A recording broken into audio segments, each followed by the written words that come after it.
सभी को राधे राधे। भगवत गीता तृतीय अध्याय 11वां श्लोक। देवाने भावयतायनेन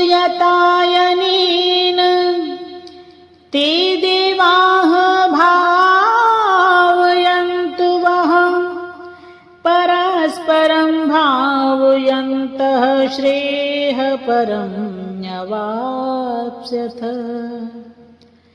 यज्ञों के द्वारा प्रसन्न होकर देवता तुम्हें भी प्रसन्न करेंगे और इस तरह मनुष्यों तथा देवताओं के मध्य सहयोग से सबों को संपन्नता प्राप्त होगी। अर्थात देवतागण सांसारिक कार्यों के लिए अधिकार प्राप्त प्रशासक हैं। प्रत्येक जीव द्वारा शरीर धारण के लिए आवश्यक वायु, प्रकाश तथा अन्य सारे वर उन देवताओं के अधिकार में हैं, जो भगवान के शरीर के विभिन्न भागों में असंख्य सहायकों के रूप में स्थित हैं। 12वां श्लोक। इष्टानि भोगानि वा देवाः दास्यन्ते यज्ञभाविताः तैः दत्तानि अप्रदायेभ्यः भुङ्गेस्तेनः एव सः।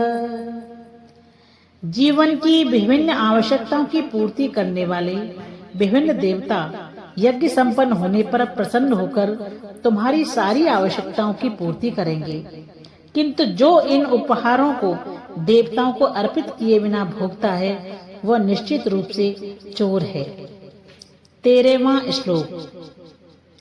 यज्ञशिष्टे अशिनः सन्तः मुच्यन्ते सर्वकिल्बिषैः भुञ्जते ते तु अघं पापाः ये पचन्ते आत्मकारणात्। भगवान के भक्त सभी प्रकार के पापों से मुक्त हो जाते हैं, क्योंकि वे यज्ञ में अर्पित किए भोजन को ही खाते हैं।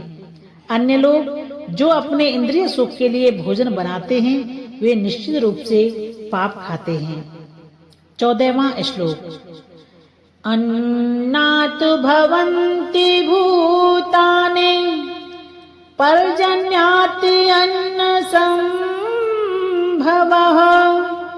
यज्ञात् भवति पर्जन्यः यज्ञः कर्म समुद्भवः। सारे प्राणी अन्न पर आश्रित हैं, जो वर्षा से उत्पन्न होता है। वर्षा यज्ञ संपन्न करने से होती है और यज्ञ नियत कर्मों से उत्पन्न होता है। 15वां श्लोक।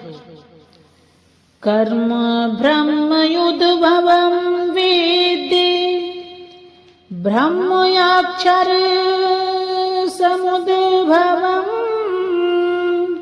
तस्मात् सर्वगतं ब्रह्म नित्यं यज्ञे प्रतिष्ठितम्।